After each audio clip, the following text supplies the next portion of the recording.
Hey everyone, welcome to episode number 24 of the High Frequency Podcast.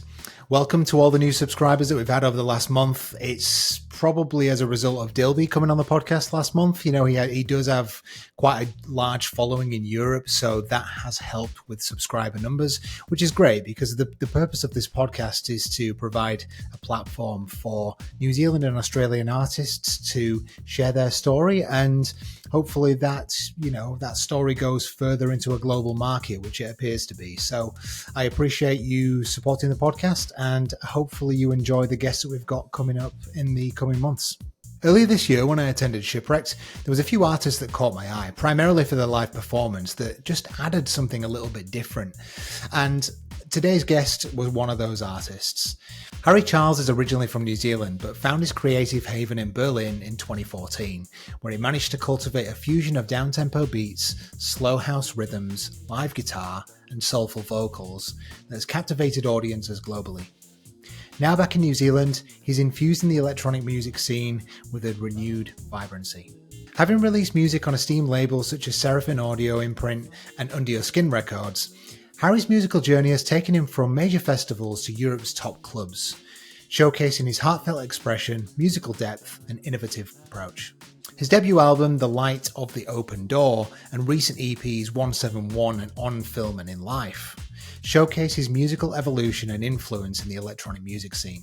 It was really cool to talk to Harry today. I really enjoyed the discussion around the live performance aspect of his artistry, and he really caught my eye when he was performing at Shipwrecked, and that's primarily because it was spontaneous, it was improvised somewhat, and it was live. For those of you on social media or on Instagram, those artists that you follow and look up to, a lot of them are actually going to live performances. So they're taking their machines on stage and they're actually performing a live set, so that you're not just performing and playing other people's tracks, but you're actually improvising and playing an entire brand new set live on stage.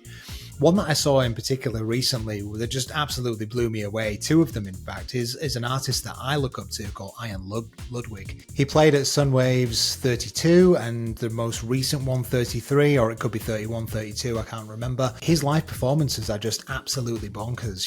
That he comes up with some stuff that I can't even think how he imagines to come up with that kind of stuff. And it's pure creativity at its finest on stage live. So I'm quite into this whole live music thing at the moment. And I do intend to get some other guests on the podcast that do perform live to showcase how they do things. But today we've got Harry, and I really hope you enjoy the chat all about his live performance. Don't forget, we are now on YouTube, so if you want to go and subscribe to the YouTube, you can do by clicking the link in the description of this podcast. I would really appreciate it. We need to grow the YouTube side of things. I've grown the audience primarily on the audio side of things, on Spotify and Apple and Google. So if we can start to grow the YouTube side, that would be absolutely awesome. And finally, don't forget that if you do want to support this podcast, as it is a free resource, I would really appreciate it. And you can do that by clicking the Patreon link in the description of this podcast below. And thanks to those who have already supported. I really appreciate it. But for now, please welcome Harry Charles. Harry Charles, welcome Hello. to the High Frequency Podcast. Thanks for being here. Thank you for having me. No, I appreciate your time, man. I really do. I'm sure you've got lots of busy things going on in the world of artistry these days. So, I appreciate your time. Thank you. It's a pleasure. I really like to have the chance to kind of share a little bit about myself and remind myself that what I'm doing is the right thing. It's such a question that we have to ask ourselves, isn't it? It's kind of like, totally. you go day-to-day life and you think to yourself, really, is this what I'm doing? But I know. And I have a job, like a normal job at the moment. And so every time I get home, I'm like, oof, very tired. So it's nice to kind of remind myself, because this is what it's all about, actually. Yeah, man, absolutely. I feel you. I've also got quite an intense job, and I kind of come home and, sitting in the studio for a couple of hours when I've got home, when you're exhausted, you've got to really, really try and pull yourself in there a little bit, and definitely. try and get into that creative space. So the secret that I've found is to get up an hour early. What I've been doing is getting up just before 6 and smashing out an hour of work before leaving the house and going to work. Interesting. So Okay. making a coffee. And this might be jumping ahead into the interview, but this is my current creative time. I think and you're it's onto never something enough there. time, but It's a great way to start the day. Yeah, right. I've Yeah. always heard that a lot of artists are their most creative when it's dark at night, you know, in the early hours of the morning. But I think you're onto something there. I listened to a podcast recently where there was someone on there that was a productivity expert, and they were saying that if you've got an urgent task that needs to be done for the day, you should do it within 15 minutes of waking, because apparently your brain waves are in a different kind of state at that point, and it's easier to get the task done. Yeah, So exactly. you're onto something. Yeah, I can't do the late night thing anymore. I used to do it a lot, but it's just I've just gotten to that stage in my life where I can't be bothered staying up late. I'd rather just have a nice sleep and wake up fresh. I feel you. You're probably getting old like I am. I didn't want to say it. I didn't want to say it, but Yeah. you know. Anyway, Harry, thank you again, once again. Look, I always start the podcast off by asking the artist or the guest a little bit about themselves, and I kind of want to know, your story, because you've obviously had quite a journey up until now. You know, you've obviously been overseas, and you've managed to cultivate so many different tastes of music into your artistry, which I'm quite keen to dive into. So tell the listeners who you are and give us a little bit of an insight into your journey. Well, I'm from New Zealand originally, and I was born in Christchurch. And but my parents left there at a young age. When I was at a young age, and so I grew up in the North Island in a small town called Pahiatua, which is next to Palmerston North. I don't know if you've ever been down that part of the world. I do know what that is, yeah. It's a very small town, and I grew up in this tiny town. And my father's family are all musicians, so I kind of grew up around music. Just that kind of classic thing where there was always guitars at a party and weddings and funerals and everything. So it was always music around. And naturally, I gravitated towards the guitar because that's what everyone was doing. So I grew up as playing guitar and learning guitar and going to church every Sunday and playing guitar in church and learning all the chords and learning at school during the week and then going back and playing some new chords that I'd learned. And so I grew up really just loving playing guitar, and it was always my love.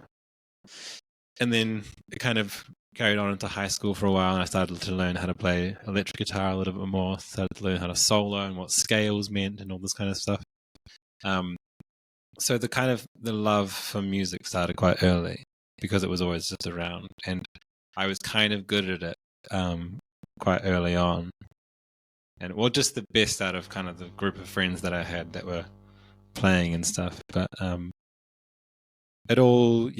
I actually have a lot to thank for those years, and especially my high school years where I had a really, really great music teacher who introduced me into audio production and live sound engineering. He got a grant for our music suite. So he got all this money to kind of do up the music suite and got a bunch of Mac computers and built a stage and bought a sound system with lights and everything and introduced us how to mix bands and how to make music on Logic and all these kinds of things. So that was kind of what sparked the deeper side for live performance, but realizing what you could do. And I was playing in a band. I had a band, this pop rock band called Effect, spelled EFEKT. So we kind of mixed it up, tried to be a little bit cooler.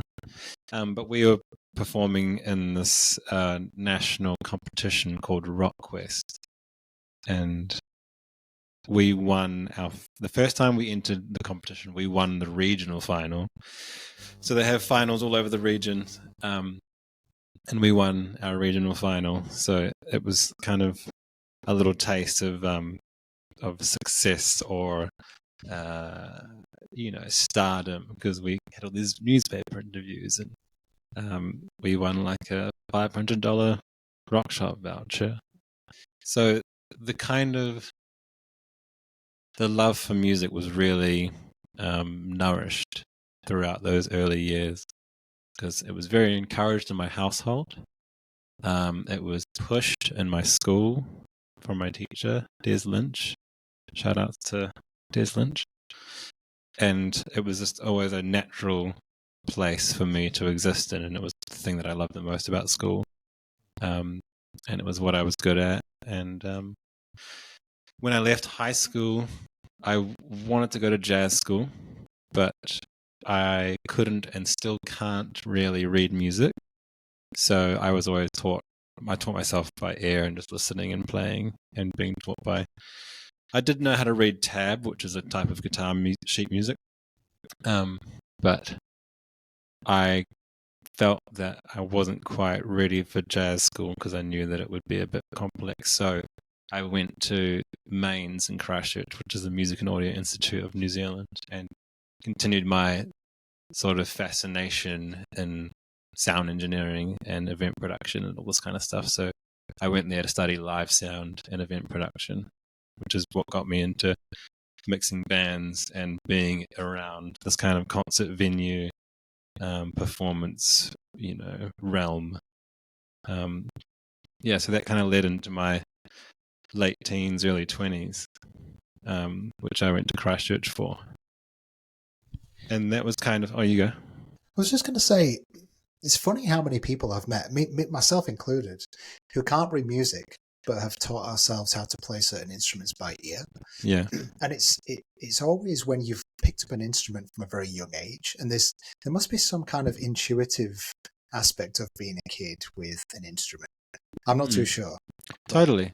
Yeah. I think they say that children learn languages a lot easier than they do with adults learning new languages. So I think you're kind of like a sponge as a kid, and I think if you have the right environment and the right support, you're able to kind of figure it out. And for me, it just felt like the easiest way to do it because I didn't know how else to do it, but listening to it and then figuring it out seemed kind of easy. So I just kept with that sort of movement. And I just remember staying up late, I wasn't allowed to stay up late. And then I figured out that if I plugged my headphones into the radio, I would be able to listen to the radio without it making any noise. And I would record tapes and then practice listening to the tapes the next day and just doing all these little things, which I guess also led into the sort of audio engineering world. Because once I figured that out, I was like a whole thing, recording the number one song on the top 20, even though it was 2 hours past my bedtime kind of thing.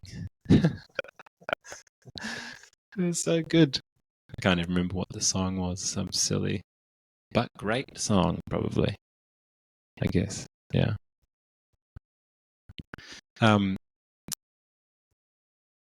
High school into Christchurch. So I went back to Christchurch. I was born there, like I said before. And I went back there after high school and studied at Mains for 2 years. Fell into the music scene in Christchurch after it sort of fell over in the earthquake, because it was 2011, which was when the earthquake happened. Was that when you said you came here 12 years ago? I was just here, afterwards. So, long story. We won't get into it, but I was here from 2008 to 2010. I left in 2010, then came back in 2015. So in total, yeah. So I actually left before the earthquake. It's pretty devastating, actually. When I just left, and then a couple of months later it happened, and then I got back to the UK. I heard that it had happened. Yeah. I mean, thankfully enough, I didn't know anyone that was involved, but yeah, it was pretty horrible to hear about. Yeah, it was a crazy time. It was a crazy time, and it was interesting to witness the music scene in Christchurch reconnect and regather after such a tragedy. And there was a lot of sort of pop-up venues and gigs, fundraising shows to help raise funds for the whole thing. And yeah, it was all the musicians of Christchurch banding together, and the musical people of Christchurch trying to band together and create something from what was gone, which was a pretty cool place to be at the time, now that I think of it, because it showed a lot of ingenuity and creativity in literally building from the ground up again with that kind of thing. But those were very formative years for me. I was in this audio engineering school, and there was maybe 30 or 40 people in the class, and I think maybe a third of them were all musicians. So it was my first introduction into real kind of onto a musical people outside of my my family. And I guess there were some people that I played with in high school, but it was proper musicians that had been doing it for a while and that had been growing up in a different part of the country to me and had been living in a city that was thriving before I got there. So they were already deep in the scene, and I was just around all this new, fresh energy, which really kind of sparked the fire a lot. And met some really solid friends who are still friends to this day. And I actually bumped into one of the guys that I went to that first course on mains with. I bumped into him at Shipwreck. He runs Twisted Frequency in the South Island now. Oh, cool. Okay. And also works and runs or helps run Meow in Wellington. Oh, yeah. Okay. So so cool to reconnect with him after all these years, and he's doing all this stuff while I'm doing what I'm doing, and just shows the kind of tight-knit and very friendly community of New Zealand's music scene. 100%. Yeah. So I was only in Christchurch for about 3 years after I moved there, or 3.5 years. And then I was 21 and I bought a one-way ticket to Berlin, which the idea sprouted, a year before that when I met some German travelers that came to New Zealand, and they were in Christchurch for a while, and I hung out with them. They were staying at the house that I was living in, and we became really great friends. And when they left, they just said, if you ever come to Germany, let us know, come and stay with us, So they were the first people that I'd become friends with that lives on the other side of the world. And just the idea was so intriguing that I'd saved up some money after a year or so, because I'll backtrack one moment. I failed my second year at Mains because I was just bumming around, jamming in the studio with the people that I was in class with. Because we had these state-of-the-art studios, and the teachers would leave at 5, 6 p.m. and we would have practical time until midnight. And so we would just hang out in these state-of-the-art studios and make songs, and was making drum and bass beats and stuff like this. So I kind of learned a lot and experienced a lot of great things, but it allowed me to fail the course because I just kind of gave up on doing the actual work. So dropped out.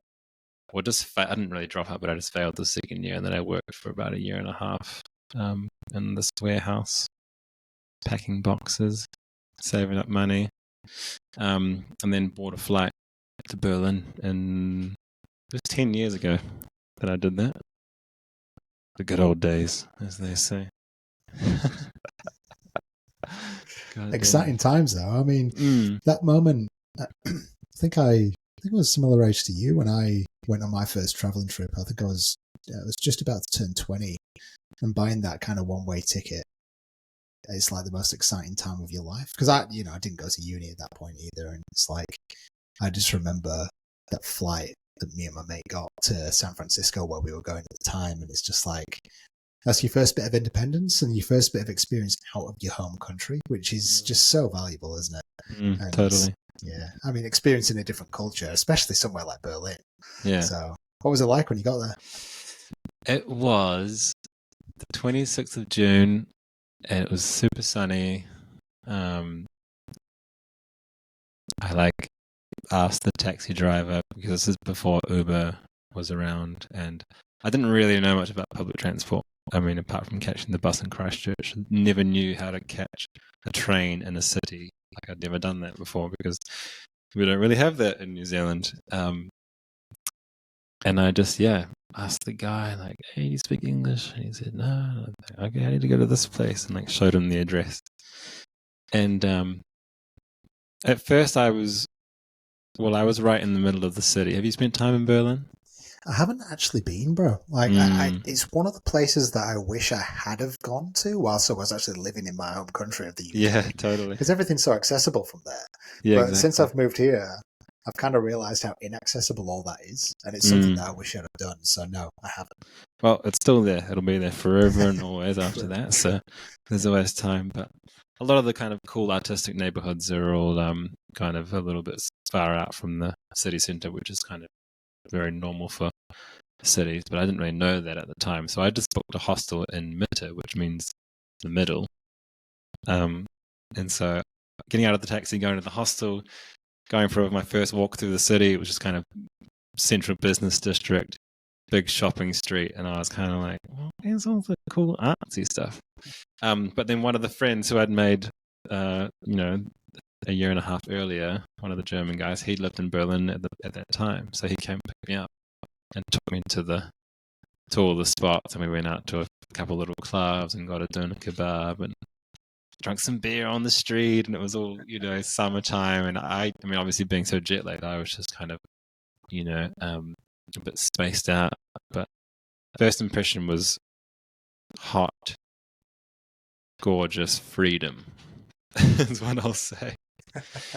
And then I stayed at this hostel for the first few days, and then on the second day I met this Australian girl who was a musician also, and she was coming to Berlin for the summer because her sister lived there, who was also from Australia, and they were going to go and play music on the streets and sing songs and like jam and stuff. And I was like, can I come with you? So within 4 days of being there, it was a Monday, but I got there on the Thursday. So Monday we go busking, and this is the first time I've ever actually played on the street either, because you don't really do that in New Zealand, but in Berlin street music is huge. A lot of great street musicians and a lot of great musicians have started via the streets there. And so within 4 days, playing on the streets underneath this train station, met some people, made some money. Because when you play on the streets in Berlin, it kind of just, anything can happen. You can meet any sorts of people. You can have crazy adventures afterwards, or you can get shut down by the cops and you got to go home. Like it's like a portal key to a sort of fun experience if you allow it to be. And then, so sure enough, met some cool people. We went across the road to their hostel to have some beers and play some pool. And then the next thing you know, they were going to this club called Tresor. And it's a Monday night, and I was like, I'm going to a club? Like, what? And then, went to the club, walked out of the club at 8 a.m. into the glaring, beautiful sunlight. And I was just like, wait, what? Went and and then I walked home because I was kind of close by where my friend lived. And I was just walking down the street, had my guitar with me because we'd played the night before, hadn't slept yet. And I was going home from busking the next morning in the glorious sunshine. And I was just like, what is this place? It's Tuesday morning, and I'm like, still awake and walking home. Just had the best night ever. And that's probably so normal to people in Berlin normal, too, right? So normal. Although I probably wouldn't take my guitar out like I did then, but I left it at the hostel and then had to go pick it up again in the morning. Like I wouldn't do that again. Nor would I actually. I don't really do the big nights anymore. As I didn't want to say earlier, I may or may not be getting old. But yeah. I've calculated your age, and I'm a lot older than you. So. Ah, sheesh. Cat's out of the bag. Oh well, doesn't matter. So, what was your intention to go to Berlin for? Was it because obviously coming back to New Zealand now, you have first-hand experienced how different the two countries are, and not just in terms of music scene, but culturally everything, right? Was your intention to go there and actually make a career in music? Was that your intention? Kind of. I wouldn't say make a career, and I remember moving there and still not even knowing what I was doing. But the reason I chose Berlin was because I remember reading an article in the New Zealand Musician magazine about Lady Six who'd spent time in Berlin, and these photos, and she'd gone on about how much of a artistic and creative city it was. So that sparked my interest, and then hearing about Fat Freddy's and all the experiences they'd had in Berlin. So those two kind of stories was where they were quite enticing for me. And then when I messaged one of the guys, the German guys, and asked him, because they all lived in Hamburg, these German guys that I became friends with, and I remember Google mapping it and being like, oh yeah, okay, that's not so far, like a couple of hours. If I was in Hamburg, I could just go to Berlin. And then when I messaged him, he said that he now lived in Berlin and he has this apartment by himself. So, and he works at a studio, and I can like just come and crash on the couch. And it just kind of, and I think that was the day that I booked my flight before, obviously. So it just, I didn't really know.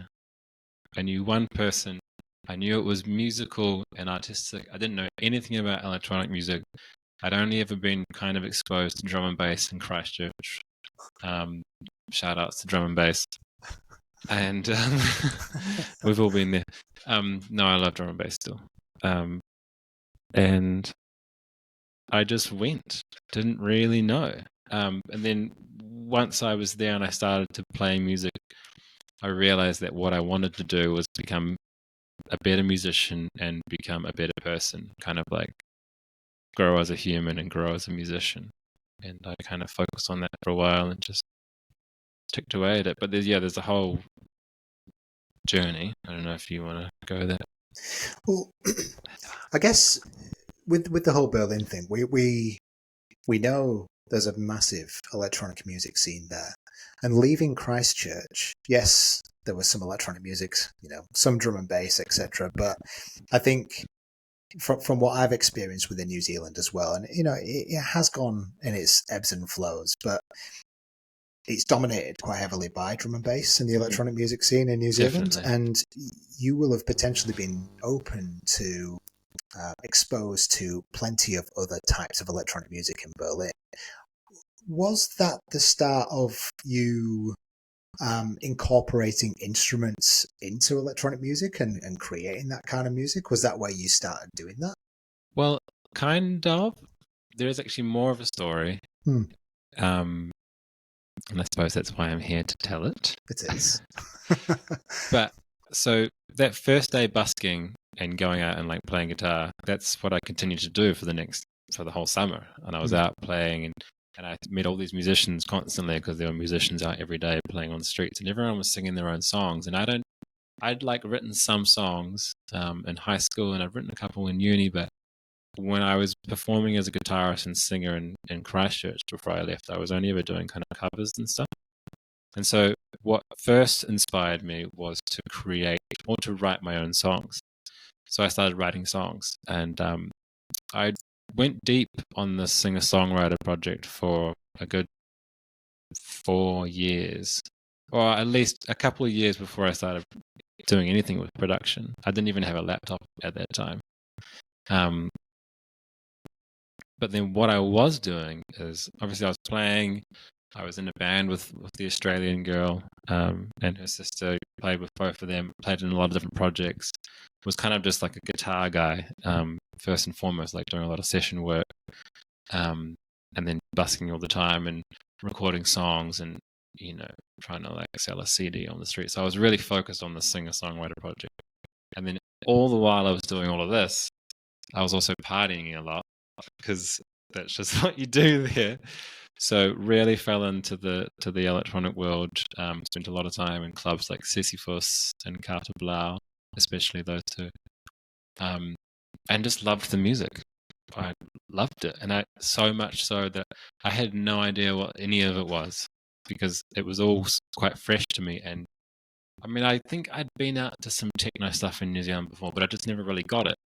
And there's something about the space allowing the music to entrance you, which is what happened to me there and what happens to a lot of people in Berlin, because the spaces where you listen to this music are absolutely incredible. These clubs are some of the best in the world, the best sound systems, the best environment, the kind of the lifestyle of it, it's just... Sorry to interrupt, but I do have a question on that because it's something that does plague my mind sometimes. Do you think that is the reason why a lot of Kiwis don't get it? I'm not saying Kiwis don't get it, but you know what I'm saying. When I guess I've grown up in a culture where people get it, and then I go to a place like Shipwrecks, people get it, but when you're in places like Christchurch and Auckland and Wellington, which have maybe one or two clubs max, do you think that's the reason why people don't get it? Because there's not enough spaces? Potentially. I think it might be a part of the reason. I think, yeah, I feel like there's a whole number of things. It's also very important to not compare it too much. But I do think having these spaces that allow these experiences to happen is really important. Allowing you to stay on a dance floor for as long as you want without stopping at 1 a.m. or 2 a.m. and having to go home, even though you're like, why? I just got here like an hour ago. Why do I have to leave now? Yeah. That kind of thing, because some of the best DJs play 6 a.m. on a Monday morning. And yeah, so the spaces are important. I think just the lifestyle, also the culture allows it. I think New Zealand culture is obviously different. There's lots of drinking and talking on New Zealand dance floors. I don't know if you've noticed that. And I don't, this is not by any means like shunning down New Zealand, but this is just my observation. It's just different. But I do think the spaces do allow those experiences to happen really thoroughly, which is what I totally experienced, and which is what led me to one day or one morning or one night, whatever it was, just thinking, who the hell is making all this music that I hear every weekend? I'm here all the time. It's always different, and it's always so cool. Like, where does this come from? Like, I was totally clueless as to what any of it meant. And then at the time I got a laptop, and, I was like, mostly wanted to just record my songs because I was a singer-songwriter. But then I started to make like a little cheeky little, 86 BPM, 4 to the floor kind of downtempo thing, because downtempo was kind of popular at the time. Yeah, that's what kind of started it, and I just took my inspirations from those nights out and the characters that I would meet and the music that I would hear and the experiences I would have. And I would go home and sort of try and make my own little version. And I had a lot of help from some friends who were also deep into production. And that, was a real important aspect of my sort of journey, was the people that I was surrounding myself with in Berlin that are still my best friends to this day. So that's also the beauty of Berlin, is that there's so many creatives there doing the same thing that you were doing. So you're just surrounded by this endless inspiration and motivation to do something, So yeah. That's what I miss the most about that, I think, is just being surrounded by like so many amazing, really great musicians and producers, because I feel like it's always a great way to learn is by surrounding yourself with people that are better at what you're doing than you are. So true. Yeah, you've just got to all feed off each other, right? Yeah, exactly. And I kind of, when I would say maybe the crescendo of this singer-songwriter career, I had a band for a while, and they were all really, really great jazz musicians. And I couldn't afford to kind of keep the band going because it was just too expensive to try and pay for professional musicians. But it really helped me with my musicianship, being around such great players. Because when we were rehearsing and writing, I had to really be like on top of whatever I was doing and try and keep up with how good they were, and just having to really grind and figure stuff out. So that's always a thing that I've loved the most about being around people that are better than you, even though it can be hard on your ego. It can be tough sometimes admitting that you're not as good as what you think you are. But yeah, that's a really important thing, and that's what Berlin does offer. Whenever someone's talking about going to Berlin because they want to do music, I'm just like, go do it. Yeah. There's a fair few Kiwis that have gone over there and done it. In fact, I just had someone else who was at Shipwrecks, Dilby. Dylan, oh, yeah. He's just been on the podcast, actually. I've known Dylan for a long time because we used to play together in Wellington back in 2009 or something. Okay. And yeah, it's quite crazy to see what's happened to his career and his artist, I guess his artist profile, going to Berlin and being in that environment, and he's managed to make it work, which is pretty impressive. Yeah, totally. Yeah. Do you know anyone else who's been over there and done the same thing? There's a number of people that I think off the top of my head, it's quite hard, but there's a lot of people that are still there doing it. People that have come back, I don't know, but actually, in all fairness, I didn't really hang out with New Zealanders too much. I just never really, I didn't really meet. I mean, I met a lot along the way, but I think I was always pulling back a bit to try and hang out with people that weren't from my country. Sure. And I definitely had like this. I think a lot of people have this when you leave your home country and you go to the other side of the world. You're like, "Ew, I don't want to be from there." Definitely had this sort of anti-New Zealand vibe for a while, but which I don't have anymore. Thankfully, I've grown up a bit, but it's just the classic sort of thing. So, but it's a great place for anyone who's creative. If you can figure it out. So, how long did you spend in Berlin? So, I moved there 10 years ago. I came back to New Zealand for an extended period at the end of 2020 because of COVID. I was only supposed to come back for a couple of months, but then I ended up staying for about a year and a half. And then 2022 went back for like 6 months, and I've kind of done 6 months on and off since then. Okay. Because I basically just fell in love. So is that going to be an ongoing thing? Like going back and forth? Yes, yeah, for sure. Yeah, probably not as extended. The periods won't be as extended as they have been the last few years, just because it's starting to get a little bit difficult doing 6 months here, 6 months there, just in terms of like having work and just affording it really. Sure. Yeah. But I've actually just been really enjoying being back in New Zealand. It's just being in your own country where you can speak the language is pretty nice. Yeah. It helps a lot as well when you're out, especially in the music scene, festival world, when you're kind of out there. Being able to communicate in English is so much, it just gives you so much power compared to when I'm at German festivals or festivals in France or wherever I am, which everyone speaks English, but it's just something about being at a place where everyone's speaking your mother tongue. You can just kind of float around and really be yourself, which is what I miss the most about it. You can't just crack jokes at the urinal next to the guy who's random. Like in Germany, you're like, yeah, just that kind of thing. I can't be bothered with that anymore. Yeah. But yeah, so we'll still definitely go back to stay connected because it's such a big part of my life. Berlin and all of my closest friends are still there, and I love it. It's a great place. It's a good enough reason, right? But I was out in the bush today, out in Karikari, out west of Auckland. It was pretty nice out in the bush to do. I was just like, oh. So you're based in Auckland now, not Christchurch? Yeah, based in Auckland. So my partner is from Auckland.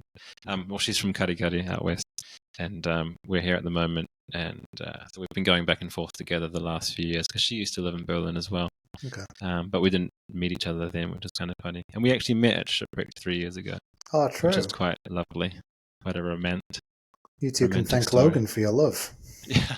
Thank Logan for your love. That'd be a great band name. Thank Logan for your love. I've got to write that down. I've got a whole band name list. I'll take some credit on that, thanks.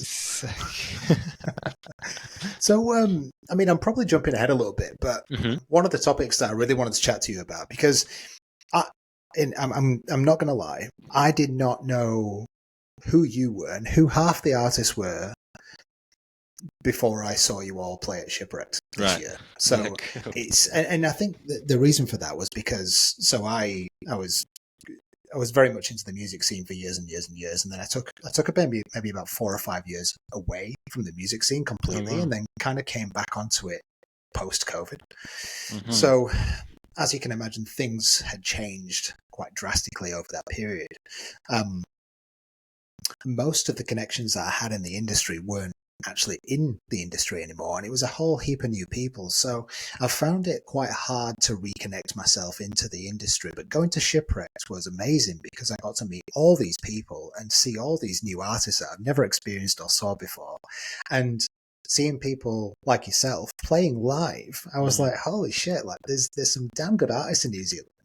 And I kind of just wanted to sort of ask you, When did have you always played live electronic music and instruments? Is that a relatively new thing? Did you pick that up in Berlin? Like, how did that come about? I definitely picked it up in Berlin, but that's how it started from the beginning. I kind of started making songs with a lot of guitar elements because that was my main instrument, and my setup was so basic that it was just a laptop, a sound card, and a guitar. So I just made very guitar heavy things, and I made tunes for a couple of years before I did a perform with a live set. I think about 3 years actually. Like I started making some songs in 2016, and then I didn't really do much for a year. And then 2017, I put one song on SoundCloud, um, and it got all these plays, and it was the most played piece of music I'd ever had on the internet. And I just remember thinking, oh, okay, this kind of works. Like people like this, and also granted to, you put a four to the floor kick drum on anything in Berlin, and people love it. So because people liked it, I continued to dive further into it. And then I was always producing with Logic for a couple of years. And then I got the chance to play a show at Fusion Festival, which is a big festival just outside of Berlin, kind of like the mecca of underground music, underground electronic music in Europe, I would say. It's like last year there was 100,000 people. So it's a really, really big festival. And it's the kind of festival that when you put your live set or you put your set on SoundCloud, and everyone, it's one of those ones where everyone follows the sets from Fusion because they're kind of legendary or whatever. So I got the chance and I got offered to play a set on like a Friday morning or something, Saturday morning at this live stage, which was next to this other stage called Bachstelzen. But the guy booked me to play like guitar stuff because that was all I was doing. And that's what he saw me play a gig in Berlin. He's like, "You want to play at Bachstelzen?" And I was like, "Yeah." But then some friends of mine were like, "Dude, you're playing 10 a.m. Like you have to do something with a little thump thump." And so I asked my friend Tor Rickson, who's a really amazing electronic producer from South Africa, also plays live with all machines and doesn't do laptop anymore. But he was doing live sets for a while, so I asked him. I was like, "Hey, can you like do your live set, slow it down, take out all the harmonic elements, and I'll do like guitar and like play some synth bass, and we'll just freestyle jam this thing," which he agreed upon. And then got another friend, Cesar, who's a really amazing trombone player from Paris, and we got him to play with us too. I played a lot with Cesar over the years, and so we did this trio sort of jam. And it was totally empty when we started, and it was pumping by the time we finished. And like there was all these people crying afterwards, and that was kind of like a moment of realization where I thought, "Oh, okay, maybe I should really dive into this live set thing and maybe switch to Ableton and start making my own live set," because I was so excited by what Tor was doing because he just did it so flawlessly. And so that year I got Ableton and I got Push 2. And I just dug deep that winter, just winter in Berlin, dug deep, wrote as much music as I could, tried to figure out how to work at Ableton, figured out some more production stuff, and then come around to summertime the following year in 2019, I got booked again to play the same slot at Fusion at the same stage, and did this whole live set of an hour, just over an hour, I think, can't remember. But that set at Fusion had a similar sort of audience and like crowd reaction and a similar energy to the year before, and it kind of just same thing, started empty and then at the end it was just like thumping sunshine, and I still think about it all the time because it was such a monumental shift in my sort of journey as a musician. And I put the set on SoundCloud, which you can still listen to. It's probably really rough. It is really rough. I know that for sure. But that's what kind of kickstarted me as a live electronic artist because everyone started listening on SoundCloud and it kind of blew up in a way.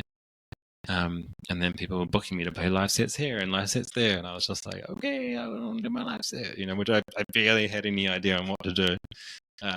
But I just continued doing that, and it was just, yeah, I don't know. It was quite a fast a fast ascension into like just performing in clubs and stuff. And I was just continuously figuring it out. I didn't even know how to DJ yet. And then I kind of, I just worked on it.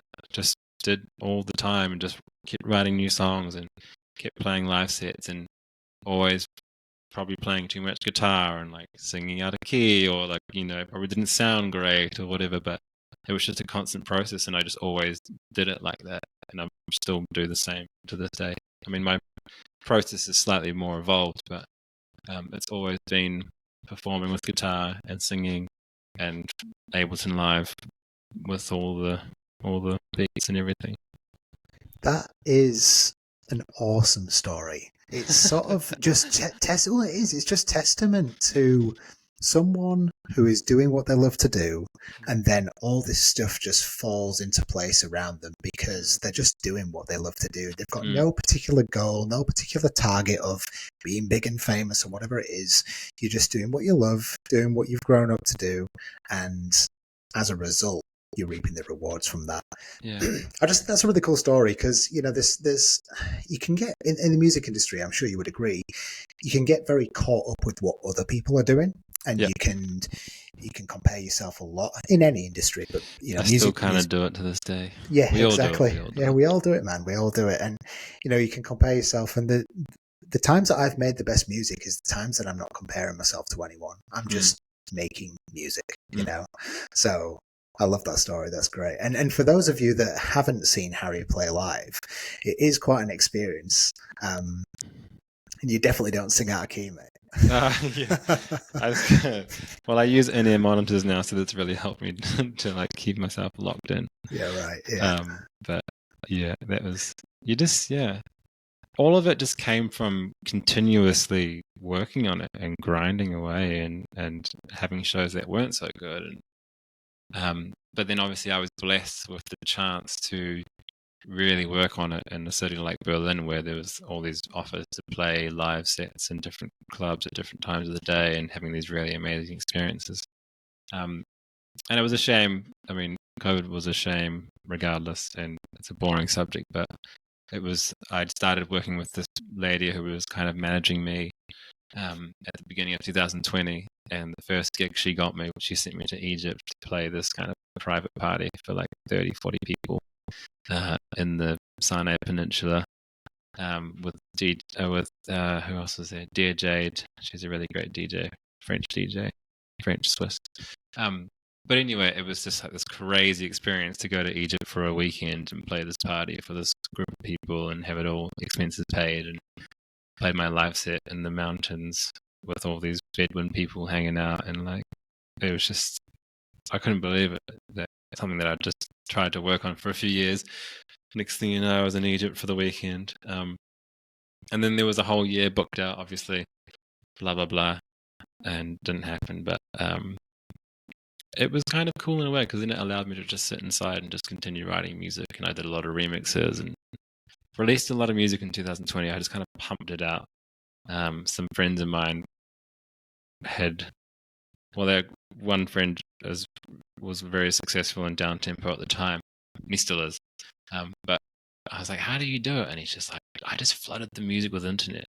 Sorry, flooded the internet with music. Yeah. That's what I wanted to say. But so I just decided to like try and pump it out. So I just kept making songs. And he was fortunately mixing them for me, so they sounded pretty good because I was still pretty terrible at mixing. But yeah, I think because I feel like a lot of people that make music, finishing music is some of the hardest things you can do. But I got used to finishing it, and so I just kept kind of pumping it out, and I'd still just somehow just pump it out for some reason. Every time I play a live set, I'm like, oh, I played this song like 10 times this year already. I need to make more songs. But yeah, just hard work is what went into it. I do want to talk about the releasing music stuff, but I just want to go back just a moment to the live set thing, because I'd be really keen, and I'm sure the listeners would agree, I'd be really keen to understand your live setup, because from what I've seen, there is no live setup that is the same as another one. Everyone's got very, Yeah, very different areas to their live setup. So what's totally. yours like and how does it work? Well, yeah, that's the beautiful thing about Ableton. Shout out to Ableton, the best computer software on the planet. Agreed. Apart from Apple Notes. Apple Notes is pretty good. Anyway, Ableton's the best. All you Logic users, amen, switch to Ableton, bro. My live set is when I finish my tunes, I just bounce all of my songs into like 8 different stems. And my live set essentially plays itself, more or less. I kind of, because of this computer that I was using at the time when I started doing live sets, I couldn't really afford to kind of do live looping with my guitar and like run MIDI clips with synths and stuff like this because it just was too much for my CPU. So I could only just play audio. And I kind of got tired of trying to launch scenes at the right time whilst playing guitar and trying to launch clips at the right time while trying to sing at the same time and doing all these kinds of things. So once I figured out follow action, which is just when a scene will play in session view. Session view? Yes. And it will just play automatically the next scene after however many bars you set it to. And so all of my tracks kind of just play themselves, but only because I've made them do that. So that's a lot of work going into planning, which section changes when and what transitions change when. So there's a lot of work that goes into it before. And so when I'm performing, it gives me the space and the freedom to focus on performing, like singing to people, and playing guitar during transitions where I don't have to worry about changing the song or, and then I do a few transitions and I mess with effects on a few things, but I just want it to be streamlined, especially because DJ sets can be so streamlined. And, when really good DJs are mixing tunes at the right time and drops are like seamless and transitions are seamless with keys and everything like this, I want it to be like that. I don't want to be like the loop guy. I don't want to be on a loop for 5 minutes. I can't handle that kind of thing. I want it to be like up there with some of the best DJ sets so that the show is as best as it can be and it can compete with those DJ sets because you've got to pull something out of the bag when you're doing a live set because you don't have the opportunity to play any great song in the world. You've got like an hour and a half of all of your own songs. So it's always like an hour and a half of the same song, but in different variations. So it's you've got to pull something out of the bag. I think this is what I think that I have to do anyway. But so the live set kind of just plays through by itself, but all the tracks have been prepared for it to do so. So that's where a lot of the effort comes in, and it also restricts me in a way where once I'm rolling, I can't change. Like I can't switch it up. I can't be like, oh, this song isn't working. Let me go this direction. Like I just have to just go with what's planned. And I have to think when I'm planning it, how it's going to be on the day or the night or whatever, which can, most of the time it works. But there's also, I have noticed lull moments in the live set. But I try not to pay attention to those too much and just focus on making it the best regardless. So yeah, live set is 8 channels playing, kick, bass, hat, snare, drums, synth, guitar, and miscellaneous. And then I have a couple of miscellaneous is like vocals or sort of weird sound sample effects and stuff. Synths are all my keys, synths, anything like that.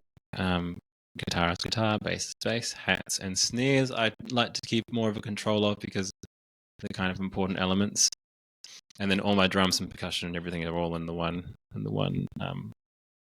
channel. So when I bounce it, it's like all my drum channels all just bounce as one audio file.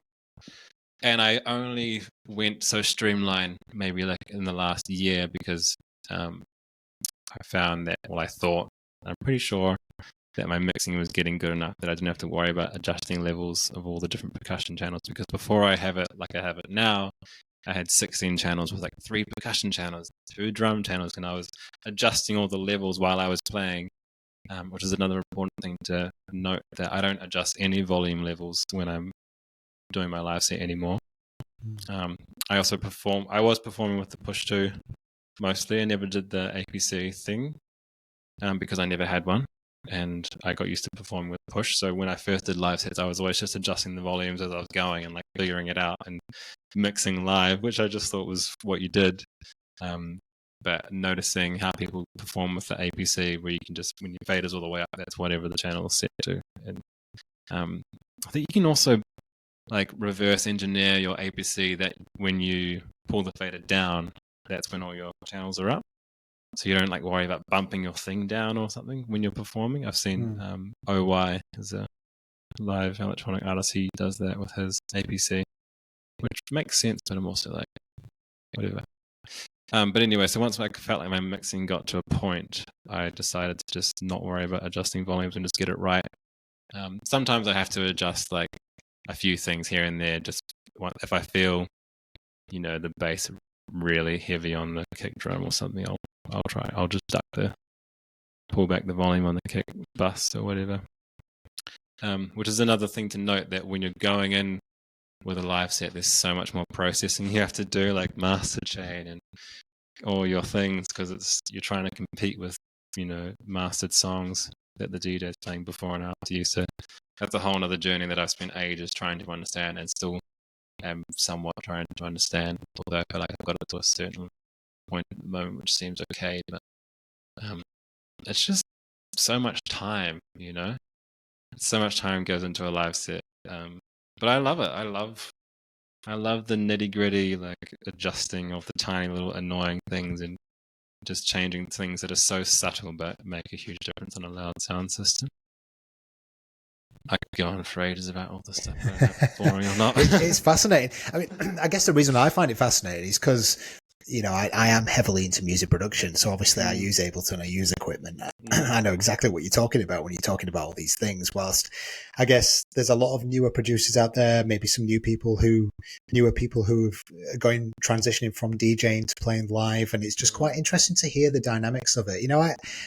Before you started talking all about that, I actually thought to myself, do you know what? I bet playing live is so freeing because there's no expectation from the crowd to hear a certain track or hear a certain mix or whatever, because it's all your own material that they've never heard before.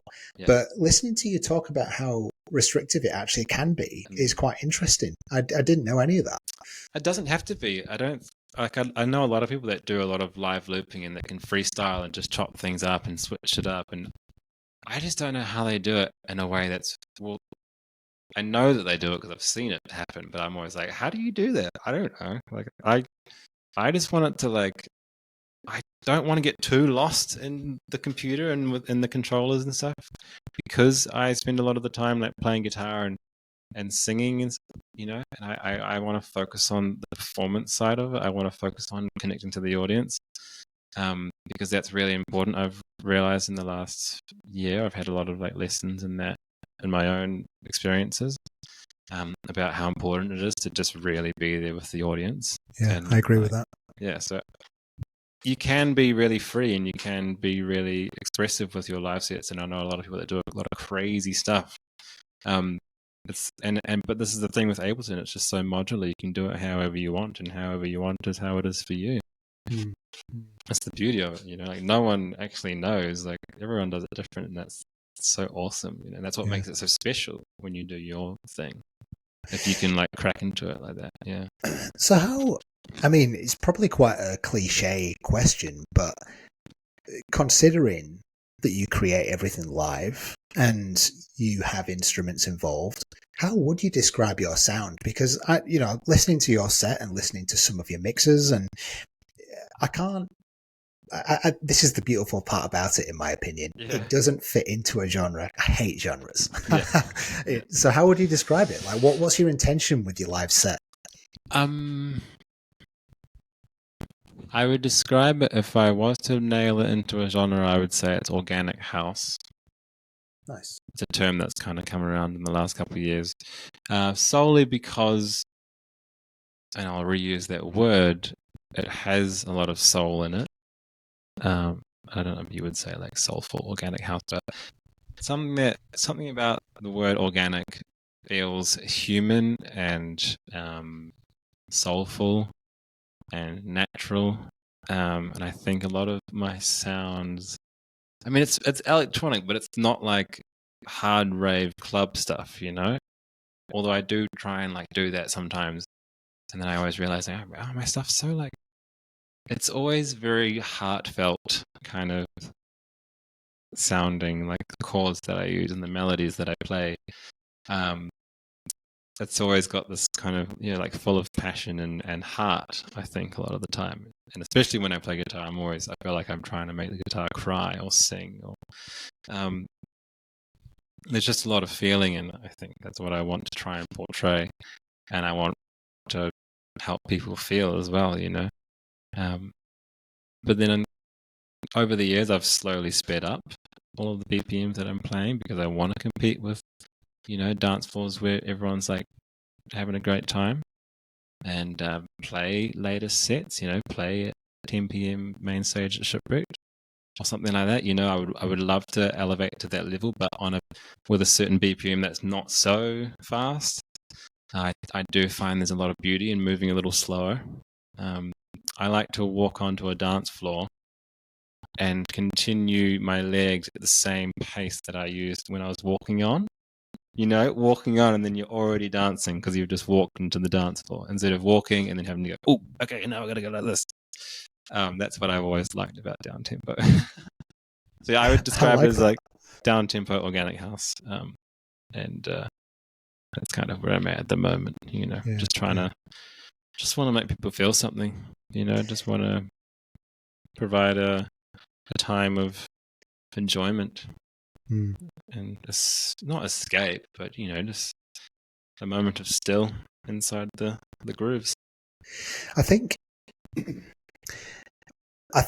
the word emotional and the word organic and the word soulful are very pertinent to your style of music and your set. From what I experience, it's the kind of set where there isn't much structure to it, and I love that because it's very freestyle. It can go anywhere over this way and anywhere over that way. And when you're playing guitar, you're just freestyling to the music that you've already created, and the same with your vocals. And it's just, I think there's a lot of, I think sometimes people are over the loop and over the structure of generic house music because it's been around for so long and we hear it all the time.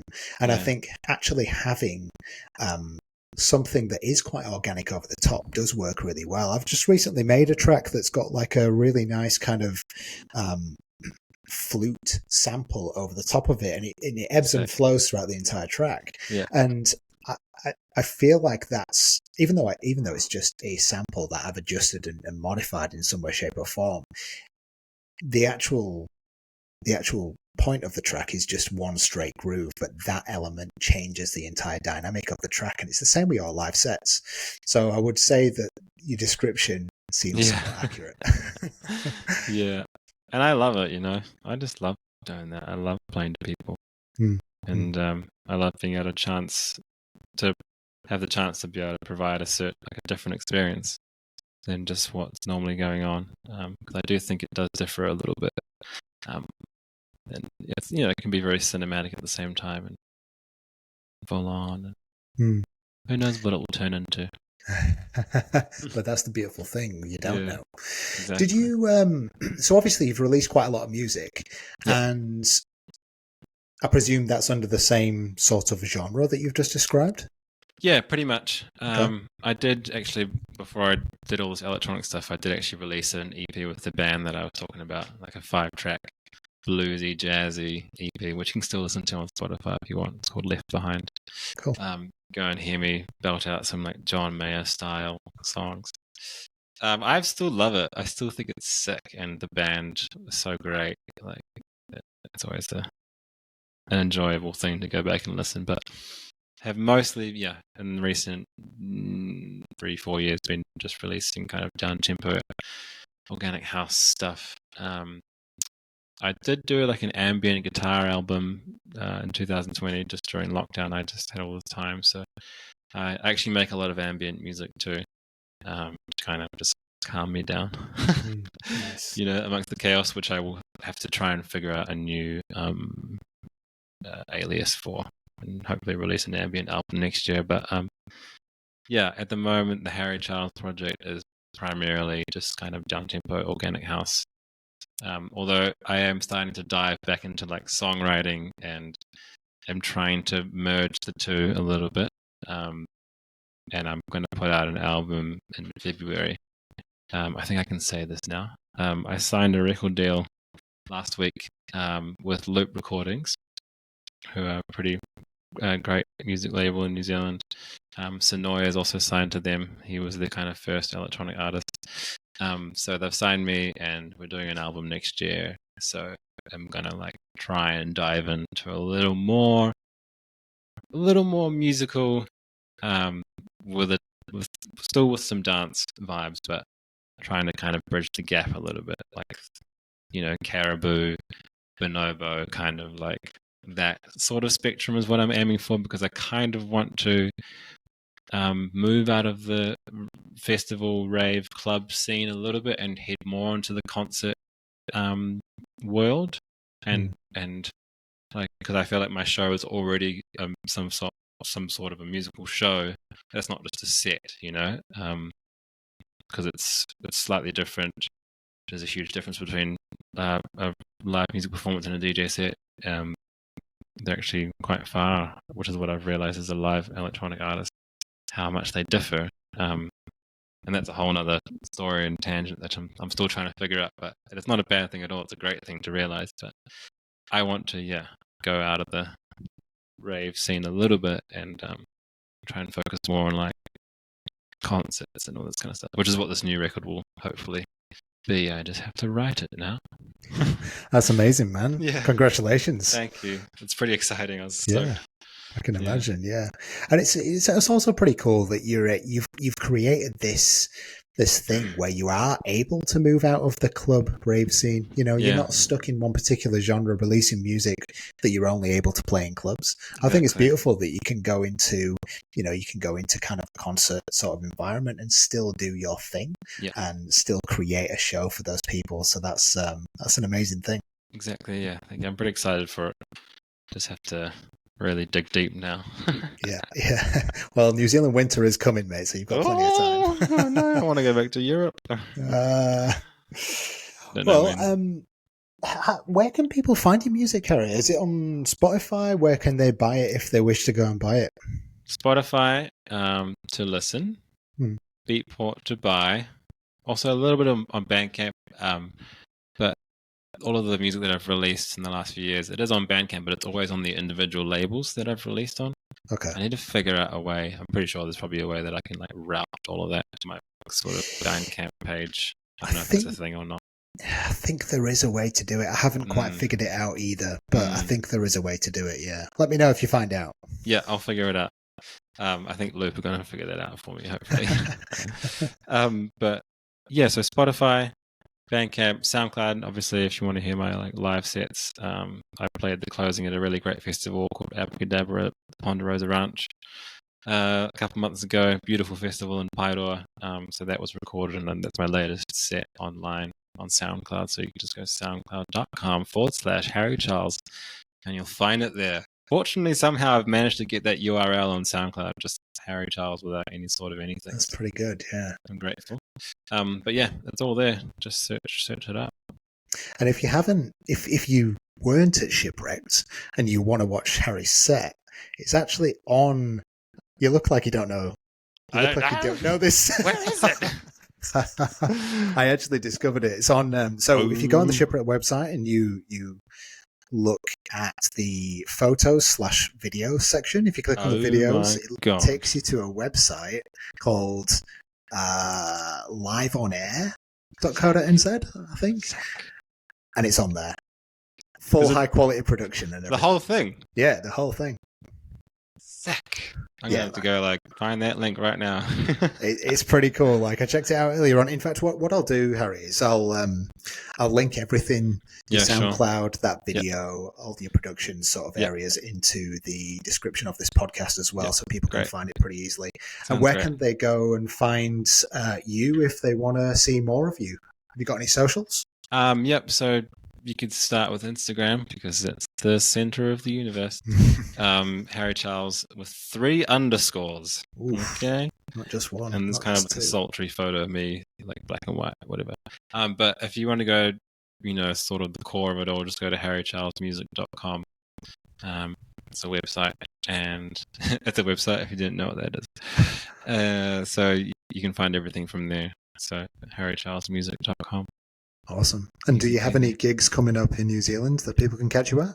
I'm going to play a little acoustic concert in Auckland on the 17th of May at a little bar called Frida's in Greyland.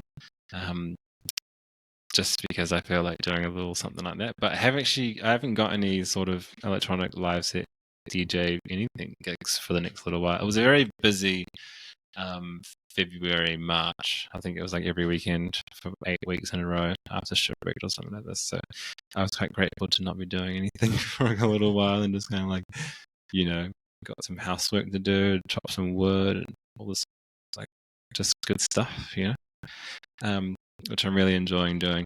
But yeah, so nothing as of yet, which is interesting. Potentially I'm going to Europe in June for a couple of months to hopefully play some shows, but I just need to figure that thing out. But at the moment, you can't see me live unless you come to the gig at Frida's on the 17th of May. But it's hibernation time. It's time to write an album and time to just, keep cozy. Absolutely, man. Well, hopefully we'll see you back here next summer. Absolutely. So if everyone goes and follows you on Instagram, they can keep up with where you're playing. Definitely. And in the meantime, they can check out your music. Yeah, totally. It's all there. Harry, it's been a pleasure. Thanks for joining. Really appreciate it. Thank you, Adam. It's been really great. Yeah, it has. And it's been really cool to listen to your journey and how that took you to Berlin and back and how that's still kind of in your back pocket somehow. And the whole live set thing still fascinates me. I do have the intention to get more people on that play live sets to hear all the differences. For sure. But yeah, that was a really good insight. So thank you. You're welcome. Next time you see me play live, come and I'll show you on the computer. It's a lot easier. I actually kind of like it when people come up when I'm playing. I'm like, yeah, look, this is what you do. This is what I do. Yeah. It's kind of fun to explain. I get really excited about showing people things on Ableton. Don't we all, mate? I know. I was like, check this out. So cool good. as. All right. Well, thanks for everyone for listening, and we'll see you in the next episode.